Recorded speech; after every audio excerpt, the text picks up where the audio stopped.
Olá, seja muito bem-vindo ao podcast Arquitetos do The Sims.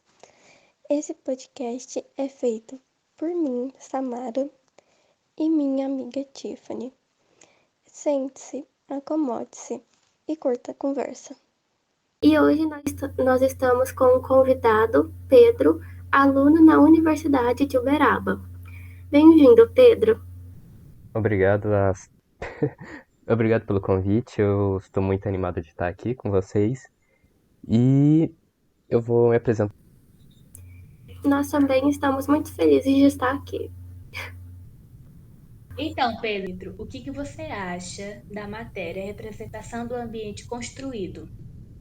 Então, no meu entender como aluno, a representação do ambiente construído, ela é muito importante para o arquiteto, porque nem todo mundo vai ter aquele curso básico de arquitetura, então você vai desenhar de um jeito que qualquer um possa entender. Um pedreiro, um mestre de obras, um arquiteto também, um engenheiro, qualquer um desses. Ou seja, você vai ter que fazer aquele desenho muito minucioso em algumas partes, mas em outras você pode fazer de um jeito bem geral mesmo. E é muito importante a gente pensar na representação como um modo de vista do arquiteto, como ele vê as coisas, como ele vê, vamos supor, uma casa. Ele não vê uma casa, um quadrado com um triângulo em cima, grosseiramente falando.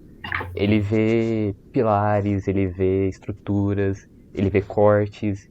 Então a representação é muito importante, na minha opinião, para o desenvolvimento de um arquiteto.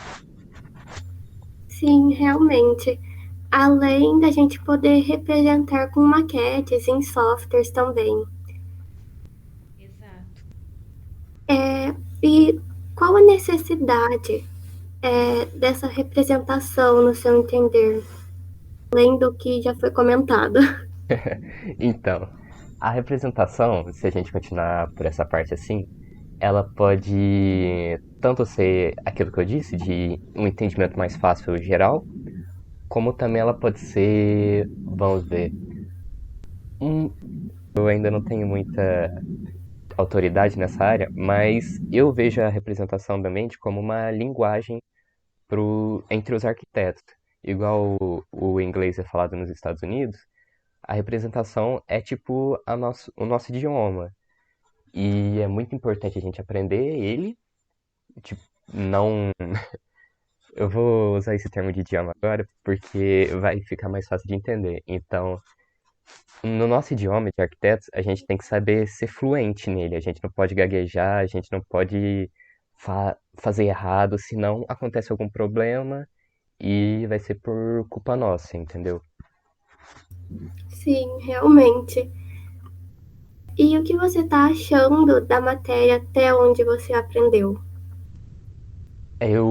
Então, eu tô achando, no começo, que a gente, no começo o professor, ele focou bastante na parte de mão livre, e eu tava achando meio, como vamos dizer, chata. É, meio chata, assim, porque você pensa em entrar numa faculdade de arquitetura, você vai ter 500 réguas, trocentas esquadros, essas coisas, e fazer a mão livre, você pensa assim, nossa, mas quando você vai fazer uma reta fica toda torta. E você, de certo modo, fica até com vergonha de mostrar, né? E no começo foi mais ou menos assim. Aí depois que foi indo assim, incrementando a régua, o compasso, o esquadro. E hoje a gente tem uma matéria que chama, se eu não me engano, desenho técnico. É o Ah, desenho técnico. Que nele você tem que milimetricamente você tem que mexer na sua edificação. Seja em um banheiro que a gente fez recentemente, em um banheiro para deficientes físicos, um cadeirante. O banheiro, ele se vê que muito legal essa matéria que você pensa em um banheiro, tipo, quando você ia pensar que você ia fazer um banheiro sem ser uma porta, um box, uma pia e uma privada, e um chuveiro, e claramente. todo detalhado e calculado, né? O cálculo é super importante. Exatamente, com corrimão, com porque você tem que pensar no cadeirante. se ele, como ele vai ser autônomo, autônomo entre aspas assim, como ele pode se limpar, como ele pode usar o banheiro sozinho e sair e voltar para a cadeira de um jeito não desconfortável e não, vamos dizer, não difícil. Sim, realmente. E voltando ao ponto da introdução da matéria, nós também, como alunas, né, eu não, a Tiffany, mas eu achei muito interessante fazer desenho à mão livre, porque a gente precisa começar de um lugar, né? E foi importante para o nosso conhecimento treinar antes de já vir com escalímetro, com régua, que aliás eu acho bem difícil. É interessante, é muito interessante, né? Eu como aluno, É, o Pedro também, aluno, Tiffany, mas que é difícil, é difícil. então, nessa situação, você pensa tipo assim, se você, a mão livre, ela é muito interessante para quando você vai fazer um desenho que não seja aquele desenho que você precisa de linhas retas para ficar bonito. Tipo, você vai construir um prédio, imagina você construir um prédio com um monte de linha torta. Você não, você fica com vergonha, você quer até não mostrar para ninguém aquele desenho.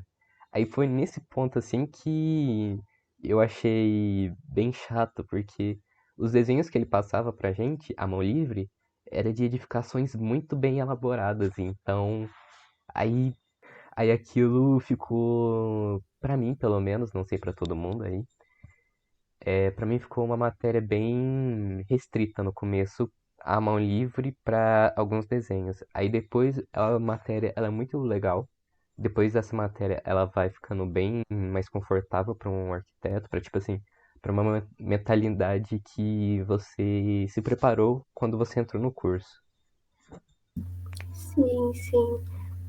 E no outro lado, né, da representação, nós temos a maquete também, que eu particularmente eu curto mais fazer as maquetes.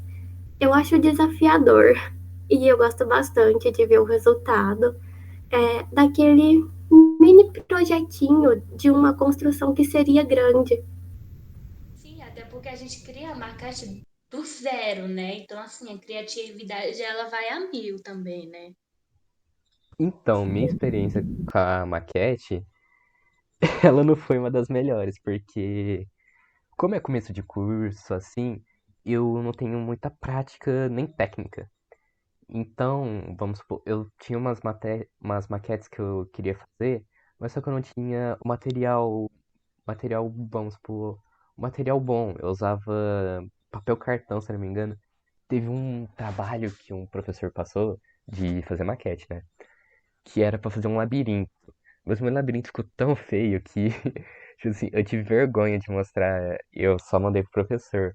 Por quê? Porque o labirinto que eu fiz de papel cartão, mas eu não tô dizendo que o papel cartão é ruim, tá? Só, tipo assim, ele não chega a ser, vamos supor, um papelão. Um papelão ou uma madeira, assim. Porque deve ser muito mais gostoso você trabalhar com uma madeira ou vamos supor, algum material mais sólido, tipo tijolo mesmo, tijolo, cimento, assim, que é bem mais fácil e você pode fazer mais coisas minuciosas do que um papel cartão, que se você cortar errado assim, ele fica dobrado, ele não fica em pé, você tem que fazer um monte de coisa para ele ficar do jeito que você quer.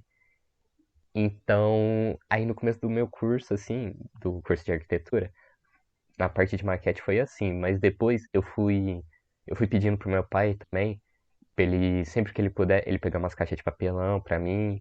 E agora eu consigo fazer umas maquetes mais bem elaboradas por causa do papelão.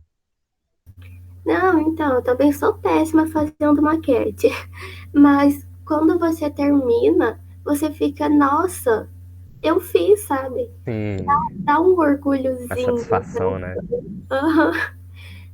E uma dica para futuros arquitetos é usem papel pluma. Eu gosto bastante e recomendo. É o Puma. Ele Uhum. é durinho? Como é que ele é? Eu também tô no começo do Ele curso. Me explica. é composto por um recheio de isopor que tem 5 milímetros e tem papel dos dois lados. É um papel parecido com papel cartão. Muito interessante esse material que você me disse, eu vou procurar ele.